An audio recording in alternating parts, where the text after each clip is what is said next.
로마서 6장 1절로 11절의 말씀을 제가 봉독해 드리겠습니다. 그런즉 우리가 무슨 말을 하리요? 은혜를 더하게 하려고 죄에 거하겠느냐? 그럴 수 없느니라. 죄에 대하여 죽은 우리가 어찌 그 가운데 더 살리요? 무릇 그리스도 예수와 합하여 세례를 받은 우리는 그의 죽으심과 합하여 세례를 받은 줄을 알지 못하느냐? 그러므로 우리가 그의 죽으심과 합하여 세례를 받음으로 그와 함께 장사되었나니 이는 아버지의 영광으로 말미암아 그리스도를 죽은 자 가운데서 살리심과 같이 우리로 또한 새 생명 가운데서 행하게 하려 함이라. 만일 우리가 그의 죽으심과 같은 모양으로 연합한 자가 되었으면 또한 그의 부활과 같은 모양으로 연합한 자도 되리라. 우리가 알거니와 우리의 옛사람이 예수와 함께 십자가에 못 박힌 것은 죄의 몸이 죽어 다시는 우리가 죄에게 종노릇하지 아니하려 함이니 이는 죽은 자가 죄에서 벗어나 의롭다 하심을 얻었음이라. 만일 우리가 그리스도와 함께 죽었으면 또한 그와 함께 살 줄을 믿노니 이는 그리스도께서 죽은 자 가운데서 살아나셨음에 다시 죽지 아니하시고 사망이 다시 그를 주장하지 못할 줄을 알미로라. 그가 죽으심은 죄에 대하여 단번에 죽으심이요 그가 살아계심은 하나님께 대하여 살아계심이니 이와 같이 너희도 너희 자신을 죄에 대하여는 죽은 자요 그리스도 예수 안에서 하나님께 대하여는 살아있는 자로 여길지어다. 아멘. 복된 주님의 날, 특별히 4월의 첫 번째 주일날 화창한 봄의 기운을 맞이하며 예배 자리에 나온 여러분 모두를 환영하고 축복합니다. 또 온라인으로 함께 예배드리는 모든 분에게도 주님의 동일한 은혜가 함께 하시길 축원합니다. 한 주간 잘들 보내셨나요? 네. 잘 보내셨을 줄로 믿고요. 일교차가 좀 커요. 그리고 낮에는 막 얼음 같고 그런데 모쪼록 감기 잘 조심하시고요. 사도 바울의 서신 가운데 로마서 복음의 진수, 정수라고 해도 과언이 아닐 정도로 정말 기독교 복음의 핵심이 이 안에 교리적인 것들 포함해서 다 담겨져 있는 게 로마서, 그리고 또 에베소서는 또 축약판이라고도 볼 수 있어요. 우리가 이제 로마서를 작년에는 보니까 제가 로마서 5장에 있는 말씀을 갖고 고난주일날 이제 말씀을 나눴는데 오늘은 6장에 있는 말씀을 좀 나눠보려고 합니다. 1장부터 5장까지 로마서에 있는 말씀은 그 십자가와 구원의 본질에 대해서 말씀하고 있고 6장부터는 이제 구원받은 성도들의 어떤 특권과 그리고 우리가 감당해야 될 몫에 대해서 그 책임에 대해서 말씀하고 있는데 본문 1절에 있는 말씀을 같이 한번 읽어보겠습니다. 시작. 그런즉 우리가 무슨 말을 하리요? 은혜를 더하게 하려고 죄에 거하겠느냐? 이 말씀을 우리가 이해하기 위해서는 앞장에 있는 로마서 5장 20절에 있는 말씀을 좀 기억할 필요가 있는데 5장 20절에 있는 말씀 보시면 율법이 들어온 것은 범죄를 더하게 하려 함이라 그러나 죄가 더한 곳에 은혜가 더욱 넘쳤나니 이 말씀을 잘 이해하고 이 6장 1절의 말씀을 연결해서 보셔야 돼요. 그냥 어떤 문자적으로 봤을 때 죄가 더한 곳에 은혜가 있다. 은혜가 더욱 넘쳤다. 이게 뭐지? 그럼 진짜로 죄가 더하는 건가? 죄가 많아야 은혜가 많은 건가? 죄를 많이 져야 되나? 이렇게 자칫 오해할 수도 있는데요. 이거는 무슨 얘기냐면 한번 설명을 드린 것 같은데 내가 이때까지 지었던 모든 죄들이 여태까지 죄인지 몰랐는데 하나님의 은혜를 체험하고 나니까 내가 하나님의 자녀가 되고 나니까 이게 하나님 기뻐하지 않는 거였구나. 이게 죄악된 모습이었구나를 깨닫는 거예요. 그러니까 은혜를 많이 체험하면 체험할수록 내가 얼마나 죄악된 모습으로 살아갔는가 지금 살고 있는가가 절절히 느껴지는 거예요. 그래서 죄가 너무 많은 곳에 제가 깨달아지는 곳에 은혜가 더욱 넘쳤다라는 말이에요. 이거는 그러니까 내가 죄를 많이 지어가지고 그래서 은혜 많이 받아야지 이게 아니라 문자적으로 보면 문맥이 자칫 오해할 수 있게 그렇게 번역이 되어 있는데 그게 아니고 내가 하나님의 자녀가 되었기 때문에 그 은혜 때문에 내 죄가 얼마나 심각한지를 깨달아야하기 때문에 그 은혜가 넘친다라는 얘기죠. 허다한 죄를 용서하신 그 하나님의 은혜와 그 사랑에 내가 도저히 감당할 수 없어서 그 은혜에 감격하면서 감사를 드린다는 말씀이기도 해요. 눈에 보이는 종교행위를 하는 사람들이 자칫 오해에 빠지는 게 있어요. 신앙생활 좀 하다 보면 안정적으로 큰 문제 아니고 나 버벅시트한 사람들 이런 사람들 보면 하나님 나 같은 사람 당연히 구원하는 거 아니겠어? 나 신앙생활 잘하잖아. 나 틀어짐 없잖아. 이 사람보다 잘하잖아. 이렇게 상대적으로 비교하면서 자기의 의를 공고히 하는 경우들이 있을 수가 있어요. 이게 정말 큰 함정이거든요. 그럴 때 선줄로 생각한 자는 넘어질까 조심해야 되는 거죠. 하나님 앞에 우리가 아무리 우리의 의를 내세운다 한들 그게 얼마나 되겠어요. 하나님이 그냥 은혜를 구원해 주시는 거예요.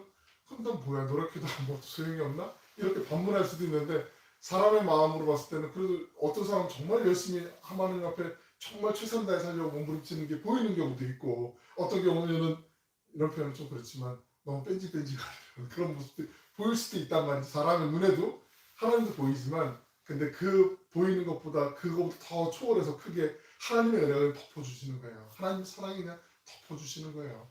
작은 죄를 지었든 큰 죄를 지었든 죄인은 죄인이잖아요. 그건 변하지 않거든요. 그 모든 죄를 예수님이 십자가에 달려 돌아가심으로, 예수님 믿는 믿음으로 우리를 다 용서해 주신 거잖아요. 죄를 용서해 주신 것, 그 구속, 죄사함, 그 또 대속이란 말 쓰기도 하잖아요. 속량이란 말, 값을 지불해 주신 그 은혜. 이건 도저히 우리로 헤아릴 수 없고 갚을 수도 없는 그 은혜를 우리에게 주신 하나님의 은혜가 있다라는 말씀이잖아요. 본문 2절에 있는 말씀 한번 같이 또 한 가지 태도가 있어요. 1절의 하반절을 다시 한번 보시면, 은혜를 더하게 하려고 죄에 거하겠느냐, 자칫 그런 또 약간의 방종하는, 그래서 다른 쪽으로 곁길로 아주 그릇된 길로 가는 경우가, 그럼 뭐 죄져도 상관없겠네, 내가 죄 지은 대로 용서해 주시니까, 그런 오만방자한 생각을 가는 경우도 있어요. 물론 정상적이라면 이렇게 안 하는데, 이게 너무 심각하게 가면 구원파의 교리가 돼요. 당신 언제 몇 날 몇 월 며칠 날 몇 시에 구원받았어? 구원받았으면 끝났어. 구원받았으니까 이제 당신의 모든 죄를 하나님이 용서해 주셨으니까 마음대로 살아도 돼. 이게 구원파 교리의 핵심적인 거거든요. 물론 그렇게 살지 못하죠. 진짜 은혜 받으면 어떻게 그렇게 살아요? 내가 은혜 받았는데, 하나님의 자녀가 되었는데, 그 은혜가 큰데 내가 다시 옛 길로 돌아갈 수 없잖아요. 오늘 말씀의 핵심이 그거예요. 옛날로 돌아갈 수 없다. 구원 받았으니까 구원 받은 사람처럼 살아야 된다. 무엇하면서? 주님의 십자가를 기억하면서 바라보면서 계속 그렇게 살려고 몸부림쳐야 된다. 그게 오늘 말씀의 요약이거든요. 같이 한번 하나하나 좀 찾아볼게요. 2절에 있는 말씀 같이 한번 읽어보겠습니다. 시작. 그럴 수 없느니라. 죄에 대하여 죽은 우리가 어찌 그 가운데 더 살리요. 어찌 그 가운데 더 살리요. 이 말씀은 계속해서 죄의 습관을 버리지 않고 사는 거, 회개하지 않는 거, 맨날 짓던 죄를 반복하는 거, 그렇게 살 수가 없다라고, 그럴 수 없느니라고 단호하게 말을 하고 있는 거죠. 이게 되게 강한 어투로 헬라어 원문을 보시면 이렇게 나와있어요. 무슨 소리야, 말도 안 되는 소리 하고 있네, 이런 아주 강한 어투로 그럴 수 없느니라 이렇게 얘기하고 있는 거예요. 단호하게. 절대로 은혜 받은 사람은 결코 은혜를 남용해서는 안 되라는 거죠. 죄 가운데 머물 수 없다라는 거죠. 진짜 구원의 열매는 죄와 단절하는 거죠. 이제 돌이키지 않는 거잖아요. 십자가의 복음을 제대로 깨달은 사람은 다시는 죄 가운데 있어서도 안 되고 거기에 살 수도 없다라고 계속해서 말씀하고 있는 거죠. 성령께서 내 안에 계시는 걸 알기 때문에, 그분이 살아계시고 인도하시는 걸 알기 때문에 할 수가 없다라는 거죠. 3절 4절도 같이 한번 읽어보겠습니다. 시작.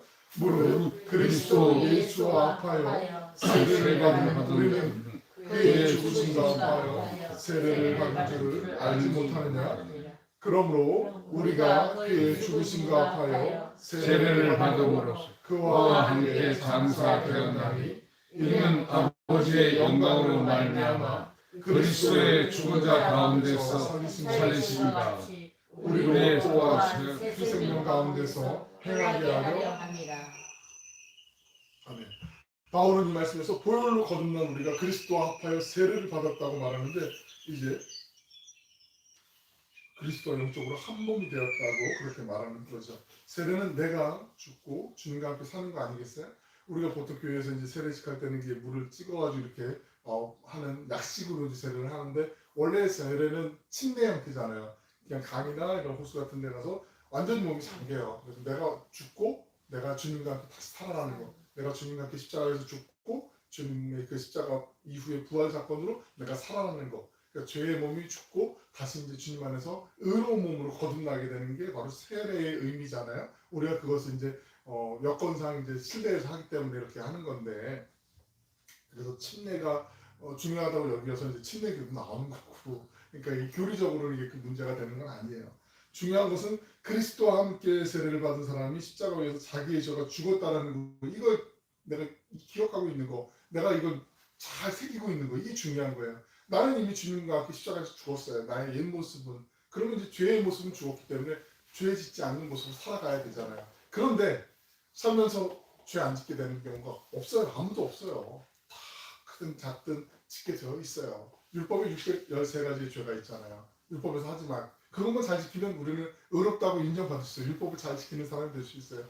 그런데 놀라운 것은 이전에 있던 죄들 중에 하나라도 어긴 게 있으면 앞으로 내가 잘 지켜도 아무 소용이 없어요. 태어날 때부터 이미 죽을 때까지 율법을 어기지 않고 살아야 돼요. 사람의 노력으로 그게 될까요? 절대 안 돼요. 내가 힘으로 아무리 애를 쓴다고 해도 지식으로도 뭐 권세로도 될 수 있는 게 없어요. 우리 인간의 노력으로는 할 수 있는 거는 경험은 해볼 수 어느 정도까지 비스무리하게는 갈 수 있을지 모르지만 절대 안 돼요. 절대 안 돼요. 그래서 우리는 전적인 외부로부터 힘이 필요해요. 물에 빠졌는데 자기가 자기 머리 이렇게 당긴다고 구원할 수 있어요? 안 되잖아요. 힘만 더 들어가잖아요. 누가 밖에서 건져줘야 되잖아요. 그게 바로 주님이라는 거죠. 예수님, 예수 그리스도. 오직 그분은 우리에게 주셨고 그분을 믿는 믿음으로 우리의 모든 연약함들, 죄악을 도말하시고 주님의 자녀 삼아주시고 죄를 용서해 주시는 거죠. 그런데 우리 문제는요. 주님같이 옛사람이 죽은 줄 알았는데 불끈불끈 다시 옛사람이 살아난다. 이게 놀라워요. 아주 조금 지나면 이게 계속 막 살아난단 말이죠. 10절에 있는 말씀 같이 한번 읽어보겠습니다. 시작. 그가 죽으심은 죄에 대하여 단번에 죽으심이요 그가 살아계심은 하나님께 대하여 살아계심이니. 여기서 단번에 죽으셨다라는 말씀은 확실하게 한 번에 그냥 끝냈다. 더 이상 뭐 이제 조금 이제 한 70% 80% 이게 아니라 한 번에 그냥 완전히 그냥 끝내버렸다 이 말씀이거든요. 우리 죄를 주님이 애매하게 끝내지 않고 한 번에 그냥 십자가의 사건 한 번으로. 그러면 2000년 전에 있었던 사건인데 어떻게 그게 지금 나에게도 유효합니까? 그리고 앞으로도 유효하고 옛날에 있는 사람도 어떻게 예수님을 모르는 사람도 어떻게 유효합니까? 예수님 이전에 계셨던 분들은 하나님 그 양심에 따라서 구원하실 거니까 그건 우리의 문제가 아니니까 그건 고민할 필요는 없어요. 오지랖 넓게 너무 이것까지 고민할 필요는 없는데 그럼 예수님 이후에는 어떻게 되느냐? 예수님을 몰랐던 사람들은 하나님 역시 동일한 방법으로 구원하실 거예요. 그런데 예수님을 전했는데 예수님 믿느냐 안 믿느냐? 그리고 내가 믿었는데 어떻게 그 옛날의 사건을 내가 어떻게 믿는 것 그거 좀 불안하지 않는가? 이렇게 얘기할 수 있거든요. 그런데 하나님은 시공간을 초월해서 계시는 분이죠. 우리 사람에게는 시간이 흘러가는 시간만 있잖아요. 과거가 있고 지금 현재가 있고 현재도 바로 지금 과거가 됐고요. 또 앞으로 다가올 미래가 있잖아요. 그런데 하나님은 과거도 계시고 지금도 계시고 미래도 계세요. 우리는 만약에 그 단면적인 2차원적인 삶을 살아간다면 하나님은 그 이상 3차원도 아니고 그 이상의 다차원의 세상을 지금도 역사를 주관하시고 인도하시는 분이시잖아요. 그러니까 예전에 제가 한번 보여드린 적이 있는 것 같은데 과거가 있고 현재가 있고 미래가 있으면 우리는 그냥 선으로 이렇게 쭉 지나가는 그 시간을 흘러가 이걸 헬라어로 크로노스라고 그래요. 시간이 흘러가는 거 째깍째깍 시간이 흘러가는 게 크로노스라고 그러는데 하나님의 시간, 하나님의 때가 있어요. 그걸 카이로스라고 그래요. 카이로스 많이 들어봤잖아요.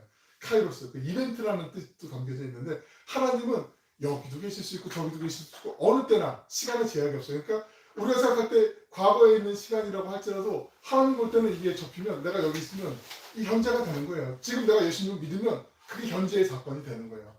5년 후에 10년 후에 태어난 사람이 예수님 믿어도 그때 믿으면 이게 바로 하나님의 시간에 딱 맞아떨어지면 그 카이로스가 되면 그 믿는 믿음 보시고 하나님 너 구원 받았어라고 인정해 주시는 거예요.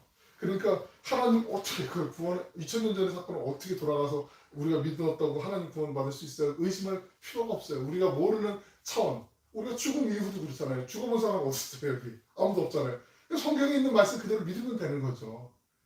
그 죽고 난 다음에 나는 한번 판단해 볼래요. 이미 기회는 지나간 거잖아요. 하나님이 우리를 사랑하시되 온 세상 모든 것보다 가장 사랑하셔서 이 세상을 너무나 정말 사랑하셔서 독생자 하나밖에 없는 그 예수님을 우리에게 보내주신 선물 그 선물을 받는 사람들에게는 구원의 은혜의 기쁨의 선물을 다 허락해 주신 줄로 믿습니다. 그 믿음을 우리가 흔들리지는 안 돼. 빼앗기면 안 돼. 단번에 다 해결해 주신 거예요. 옛날에 어떤 나라에 왕자가 있었는데 왕자가 태어나자마자 나라에 막 분란이 막 일어났어요. 어수선하고 막 암살자들이 막 나타나고 막 자객들이 추춤하고 그래서 왕이 도저히 안 되겠다 이거 위험하겠다 이러고 궁녀를 딱 얘기를 해서 몰래 저쪽에 어디 가서 어느 집에 가서 얘를 잘 좀 몇 날 동안만 보호해 달라. 금방 찾으러 갈 테니까 사람들 보낼 테니까. 그런데 이 사태가 막 금방 며칠 내에 해결되지 않았어요. 그래서 시간이 지나고 몇 년 동안 지나가면서 이 왕자가 어느 집에 이제 가 있었는데 그 집에서도 상황이 어려워져서 이 왕자가 이제 다른 사람한테 버려지면서 거지가 됐어요. 그리고 이제 시간이 흘러 어느덧 이 왕자가 이제 청소년의 시기가 됐어요. 그때 나라가 이제 어수선한 것들이 좀 정리가 되고 왕이 다시 그 자리를 지키면서 공고히 하면서 이제 안정의 시기에 접어들었을 때 왕이 자기의 그 왕자의 애지중지했던 그 왕자를 찾아서 사람들 보내서 드디어 이제 찾게 됐어요. 그리고 왕이 이제 왕자가 이제 자기 앞에 딱 당됐을 때 확 끌어안으면서 이제 반가워하고 막 있으면서 많은 사람들 앞에서 이제 만주백관 앞에서 여봐라, 내가 몇날 태어난 지 얼마 안 됐을 때 내가 잠시 피신 찍은 내 아들이다, 왕자다. 너희들은 모두 이 왕자를 깍듯하게 예의를 갖추어서 잘 섬겨라, 이렇게 이제 선포를 했단 말이죠. 이제 왕자는 이전하고는 다르게 거지처럼 이제 살았는데 말끔한 옷도 입고 맛있는 음식도 먹고 푹신한 잠자리에서 편안하게 잠잘 수 있고 막 이런데 왕자가 왕궁에서 있는 게 너무 이제 힘든 거예요. 마음이 답답한 거예요. 그래서 어느 순간인가 지나보면 담을 넘어가지고 자기가 옛날에 살던 다리 밑에 거지들이 있는 데 가서 다시 또 뒹굴뒹굴하고 같이 먹고 거기서 잠자고, 또 신하들이 가서 왕자님 이러면 안 됩니다 막 모시고 와도 막 다시 또 도망가서 막 거기 가서 또 며칠 있고, 나는 그래도 이게 좀 익숙하고 편한데 이게 참 어울리지 않는데 막 이러면서 속으로 미적미적 하는 거죠. 어쩌면 우리의 모습이 이런 모습일 수 있어요. 하나님이 우리를 왕의 자녀로, 우리를, 이건 말도 안 되는 선물을 주신 거잖아요. 우리는 다 왕같은 제사장이요, 거룩한 나라의 백성이, 그의 소유된 백성이며 택하신 족속으로 하나님 우리를 다 은혜를 주셨어요. 그런데 우리가 하나님의 자녀이고 하나님의 왕같은 자녀들인데 자꾸 그 기억을 그래도 난 옛날 이게 더 익숙하고 난 원래 이게 편한데 라고 생각하면서 다시 이렇게 회개하려고 하는 듯한 그런 상황들이 많이 있다라는 거죠. 이게 참 정말 쉽지 않은 문제일 수도 있어요.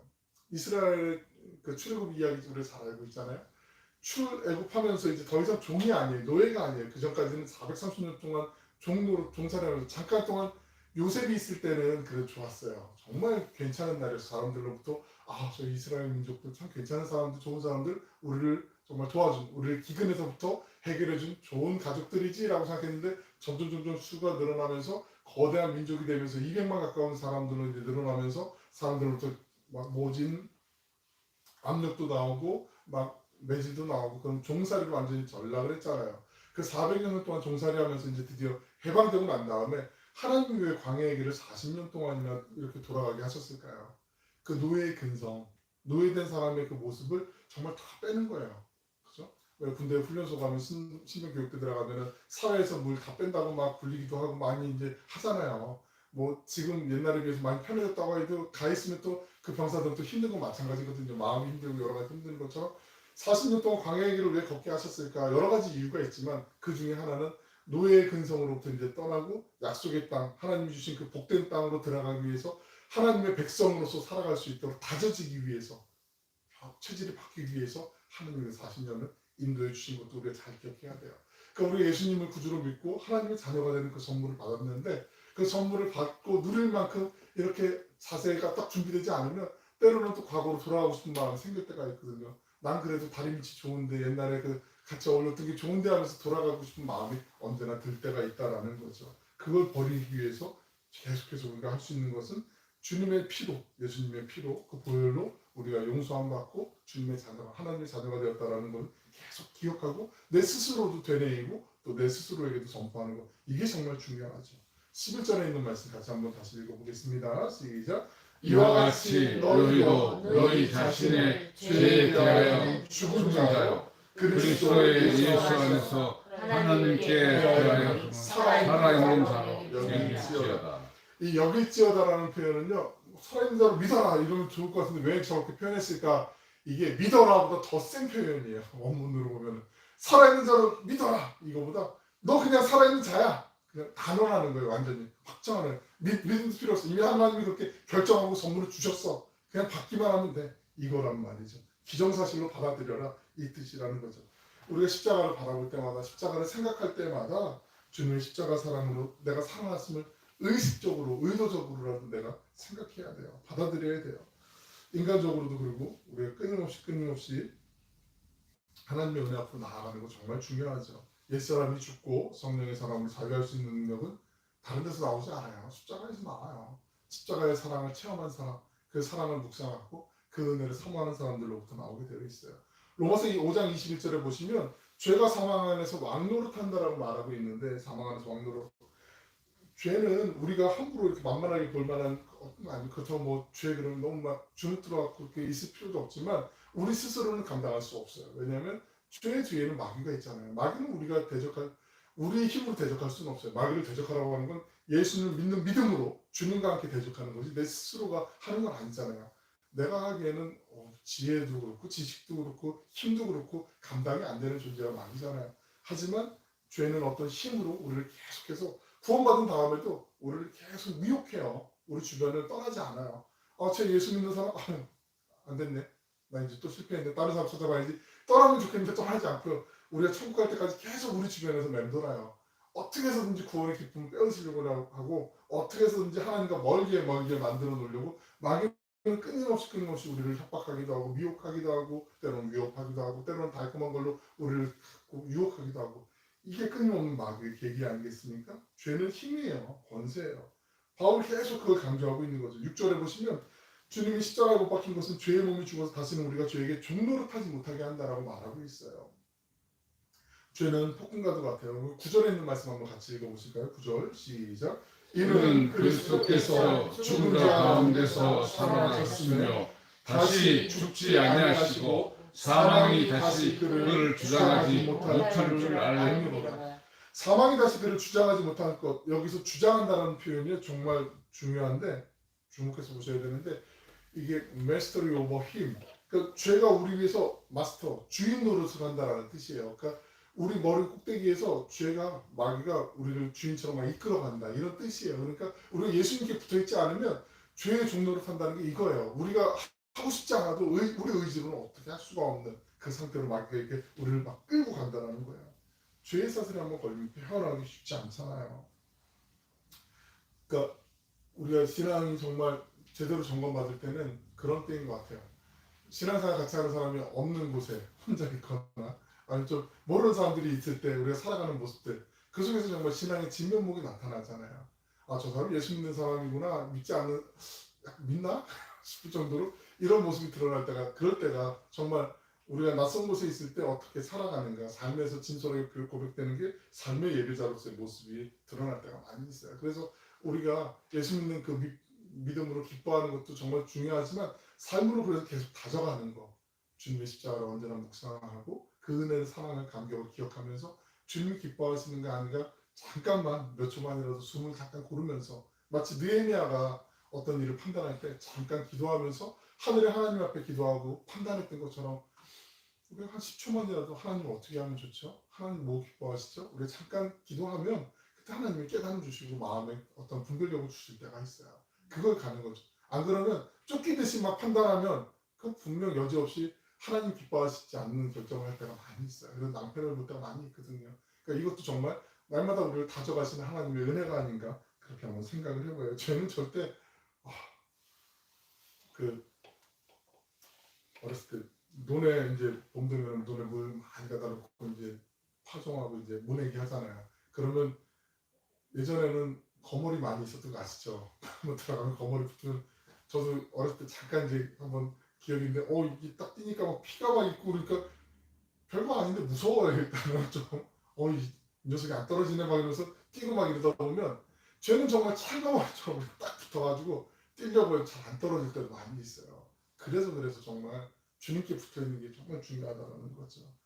주님은 십자가에서 우리의 모든 죄의 권세에서 우리를 해방시켜 주시죠. 그런데 자꾸 사탄이 우리를 유혹하면서 우리를 헷갈리게 할 때가 있어요. 미국의 남북전쟁 때 그 노예전쟁이었잖아요. 남북전쟁이. 이미 북군이 이기고 난 다음에 노예들은 다 해방이다라고 연방정부에서 공포를 했는데 이 남부에 있는 노예들이 글을 잘 모르니까 이 악덕 지주들이 이 노예를 부려먹었던 이 사람들이 그 소식을 알려주지 않은 거예요. 북군이 지고 우리 남군이 이겼어. 니들은 계속 노예야. 계속 일해야 돼. 심지어는 기록에 보면 몇 년 동안 노예들이 속기 부려먹은 그런 못된 일들도 많이 있었어요. 자꾸 사탄이 그런 거예요. 너 예수님 믿어서 구원받았다고? 구원받았는데 왜 그래? 자꾸 우리를 그렇게 막 흔들 때가 있어요. 우리 마음을 어렵게 만들 때가 있어요. 구원은 절대로 빼앗기지 않아요. 근데 구원의 기쁨은 우리가 놓칠 수가 있어요. 그 기쁨을 누리는 게 정말 중요하잖아요. 그러기 위해서 날마다 십자가를 바라보는 거죠. 주님의 구원을 감사하며 생각하는 것, 이게 정말 소중하다는 거죠. 예수님께서 십자가에서 완전한 승리를 우리에게 주셨고 죄를 무력화시켰는데도 마귀가 자꾸 그걸 속이려고 해요. 네가 뭐 진짜 예수님 믿었다 왕자 되는 거 맞냐? 거지가 왕자 되냐? 수박 뭐 호박이 죽는다고 수박 드냐 뭐 이런 식으로 자꾸 막 비아냥거리듯이 우리를 막 자꾸 넘어뜨리려고 하는 마귀의 계기가 있다는 거죠. 그럴 때 선포하는 거예요. 십자가에서 한 번에 다 끝내셨어. 자꾸 난 힘들게 하지 마. 힘들게 해도 상관없어. 나는 예수님만 믿고 따라갈 거야. 이렇게 선포하는 게 정말 중요하죠. 성경이 참 놀라운 책인 게 성경에 보면 왜 이런 걸 성경에 기록해 놓으셨을까 싶을 정도로 막 온갖 나쁜 이야기들, 죄악된 모습들이 정말 여과 없이 그대로 민낯이 다 들어있어요. 심지어는 뭐 동성애도 있고 질투, 불륜, 살인 뭐 이런 못된 끔찍한 죄악들이 너무나 정직하게 드러나요. 근데 이런 죄도요 정말 뭐 죄악스러운 사람들이 저지른 죄가 아니라 우리가 존경하는 믿음의 정말 위인이라고 할 수 있는 믿음의 선배들 뭐 모세도 있고 아브라함도 있고 다윗도 있고 뭐 야고보 수도 없이 많고 베드로 같은 사람들도 너무나 정직하게 공격을 해요. 그건 다른 게 아니에요. 죄는 숨기거나 변명하면 그 힘이 더 강해져요. 그런데 드러내면 그 힘이 약해지게 되어 있어요. 주님의 십자가 빛 앞에 보혈 앞에 우리의 죄를 드러내면 그게 바로 회개하는 거 아니겠어요? 그럼 죄의 힘은 약해질 수밖에 없어요. 근데 감추면 감출수록 더 힘이 커져요. 성령이 충만하면 의외의 상황이 생기는데요. 죄가 잘 드러나요. 근데 이게 복이에요.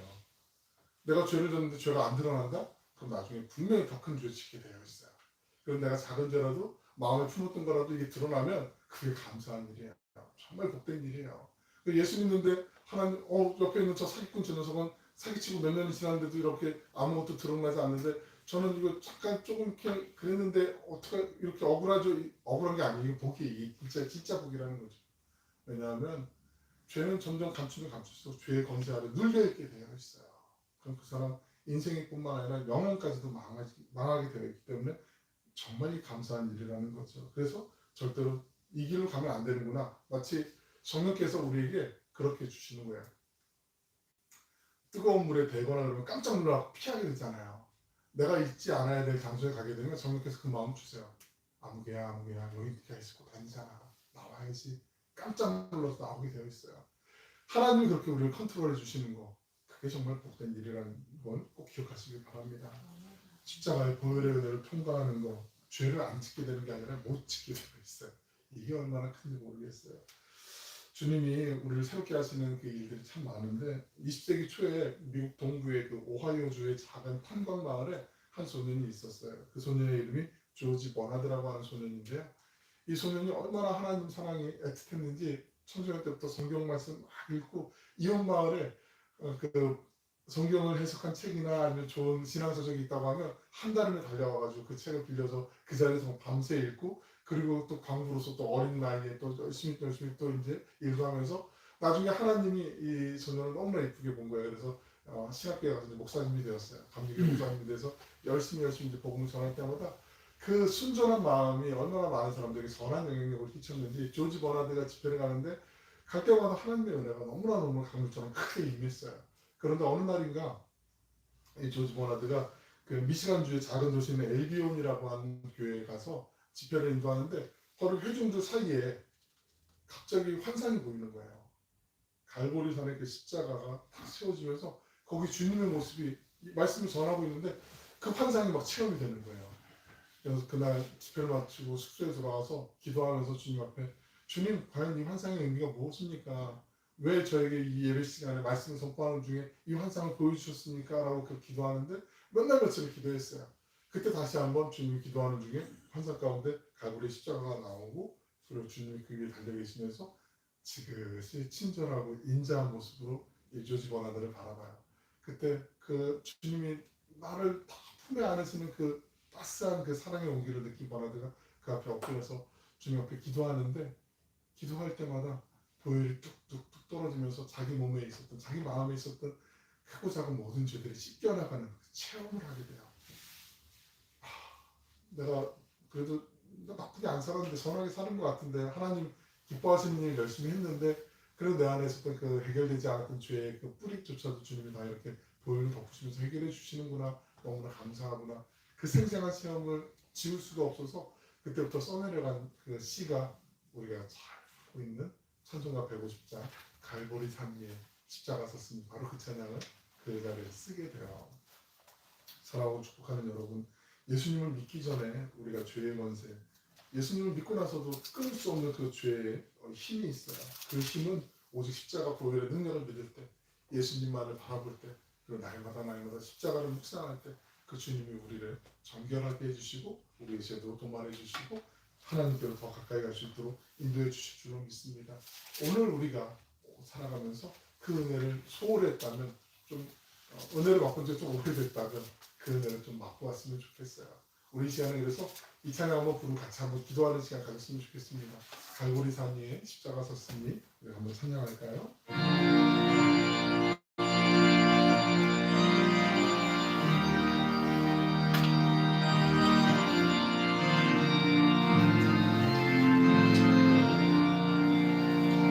갈보리 산 위에 십자가 섰으니 주가 고난을 당하였구나. 험한 십자가를 내가 사랑하는 주가 보혈을 흘림이라. 죄우 승리를 얻기까지 주의 십자가 사랑하리. 빛난 멸류관 받기까지 험한 십자가 붙들겠네.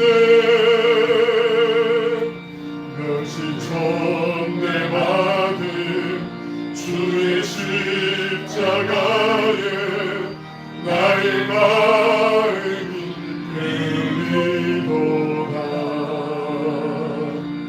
귀한 어린 양이 세상 죄를 지고 험한 십자가 지셨도다. 죄우 승리를 얻기까지 주의 십자가 사랑하리. 빛난 멸류관 받기까지 험한 십자가 붙들겠네. 험한 십자가에 주가 흘린 피를 믿는 마음으로 바라보니 나를 용서하고 사하시려 주가 흘리신 보혈이라. 죄우 승리를 얻기까지 주의 십자가 사랑하리. 빛난 멸류관 받기까지 험한 십자가 붙들겠네. 주님이 예비하신 나의 본향집에 나를 부르신 그날에는 영광 중에 계신 우리 주와 함께 내가 죽도록 충성하리. 죄우 승리를 얻기까지 주의 십자가 사랑하리. 빛난 멸류관 받기까지 험한 십자가 붙들겠네. 우리 살면서 기도할 때 하나님 주님의 감사합니다. 같이 한번 기도할 때 하나님 주님의 그 십자가의 은혜, 그 십자가의 은혜 앞에 내가 다시 나아가길 원합니다. 그 은혜를 체험하길 원합니다. 우리를 누르고 있는, 우리 집안을 누르고 있는, 흔들고 있는 어떤 죄악의 힘이 있다면 하나님 그것이 어떤 것이든 간에 이 시간 주님의 십자가의 은혜를 사모하며 나아가오니 주님 은혜로 덮어주시고 주님 자유케 하여 주시옵소서. 우리는 더 이상 죄악된 모습으로 살 수가 없습니다. 거지의 모습이 아닙니다. 하나님께 보배롭고 존귀한 왕의 자녀인 줄로 믿사오니 우리의 옛사람을 기억나게 하는 모든 마귀의 권세를 오늘 이 시간 주님의 십자가 앞에서 끊어내게 하여 주시고 전으로부터 없었던 그 죄로부터 자유함을 얻는 역사가 일어날 수 있도록 하나님 이 시간 우리를 주장하여 주시옵소서. 같이 한번 기도하겠습니다. 사랑하는 풍성하시고 자비로우신 아버지 하나님, 주님 우리의 연약합니다. 우리가 부족합니다. 하나님 우리가 다시 주님께로 돌아가고 싶어도 하나님 우리의 마음을 엉두르고 있는 죄의 괴계가 있습니다. 하나님 연약합니다. 하지만 주님의 온전하심을 기대하며 완전하심을 기대하며 우리를 억압했던 죄의 권세를 예수의 보혈로 끊기를 원합니다. 주님의 십자가의 은혜 앞으로 나아가길 원합니다. 하나님 새롭게 하여 주시옵소서. 청결하게 하여 주시옵소서. 오늘 그 갈보리 십자가의 그 보혈이 우리 심령 가운데 충만하게 임하게 하여 주시고 우리의 가정을 덮어주시고 우리의 생업의 현장을 덮어주시길 원합니다. 하나님 우리의 마음의 연약한 부분들, 강팍해진 모습들, 하나님 불과 같이 부딪혀 있는 마음들도 주님의 보혈로 덮으셔서 부드럽게 하시고 온전하게 새롭게 하여 주시옵소서. 우리의 몸 가운데 질병 가운데 하나님 보혈로 덮으셔서 하나님 온전하게 치유하는 역사가 나타나게 하여 주시고 우리의 마음의 답답한 부분들도 주님의 보혈로 덮으셔서 새롭게 하여 주시길 원합니다. 주님 역사하여 주시는 그 능력이 오직 십자가의 보혈로 통하여서 흘러나오게 하여 주시고 이 시간 우리의 모든 것들을 새롭게 하여 주시옵소서.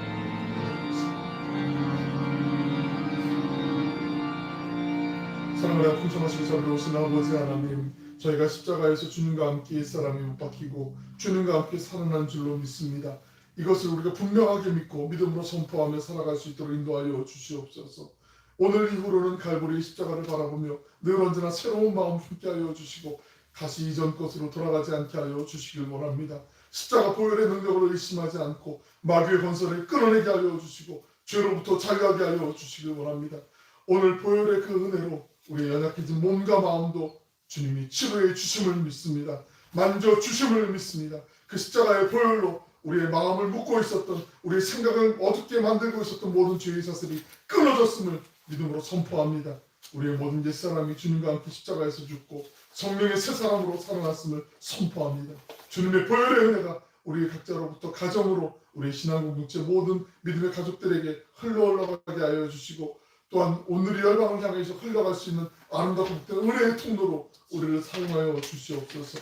거룩하신 그 성령의 새바람이 우리의 신앙 공동체에 불어오게 하여 주시고 우리의 힘과 도움이 되신 주님만 바라보며 힘있게 일어나는 우리 모두가 되게 하여 주시옵소서.